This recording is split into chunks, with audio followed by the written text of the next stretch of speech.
Pour faire le lavage du filtre, voici la multivane du filtre. Les deux viennent ensemble. La multivane du filtre. C'est comme le volant qui permet de donner les directions. Voilà. Actuellement, nous sommes sur la filtration. Donc, si ça est sur la filtration, le moteur aspire de l'eau par la pompe. La pompe prend de l'eau, l'envoie dans le filtre à sable pour filtration, pour nettoyer cette eau, retenir les saletés et refouler par les bouches de refoulement. Donc, pour faire le lavage du filtre, parce que le filtre, par la filtration, le filtre retient des saletés. Donc, pour faire le lavage de ce filtre-là, il faut tourner jusqu'ici. Lavage. Ici, ça permet de laver le filtre. Vous tournez. Pour la majorité des multivanes, le lavage est opposé aux filtrations. Donc, tu tournes toujours parce qu'il y a des multivanes qui sont exclusivement en anglais. Il y a des multivanes qui n'ont pas lavage. On écrit juste backwash. Quand tu ne sais pas ce que ça veut dire, tu connais déjà la position du lavage. Tu tournes du filtre de côté opposé.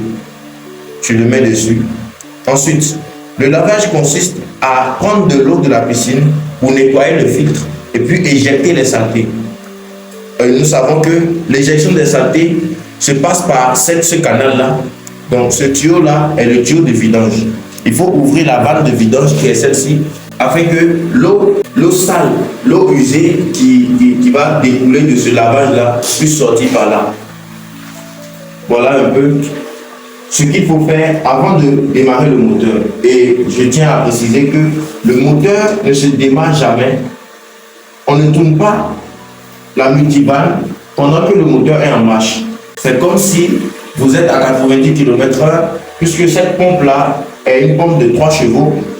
Alors, c'est comme si vous êtes à 90 km/h et vous virez à droite. À 90 km/h, je ne pense pas qu'un conducteur de voiture peut tourner facilement. Il lui faut ralentir. Donc le ralentissement ici consiste à éteindre carrément le moteur afin de tourner notre volant. Donc nous pourrons passer au démarrage du moteur. Une très faible quantité. Vous voyez un peu. Donc puisque ce sera en une très faible quantité, on le néglige. Même si c'est ouvert, ça ne pourra pas remonter jusqu'à la piscine. D'ailleurs, nous sommes dans un local souterrain. Donc si réellement le filtre est en bon état, on le considère ainsi, l'eau de la piscine coule dans ce sens-là. Actuellement, puisque j'ai ouvert, n'oubliez jamais de laisser ceci ouvert. La vanne de vidange, si elle est ouverte, elle peut vider l'eau. Actuellement, je sais que l'eau est en train de circuler. Vous ne pouvez pas le voir, mais on peut le remarquer. Déjà, ce vide-là permet de savoir s'il y a du mouvement et quelle est la couleur de l'eau qui est en train de sortir. Actuellement, il y a de l'eau qui est en train de circuler. Vous voyez un peu? Je laisse stopper afin que nous ne vidions pas la piscine.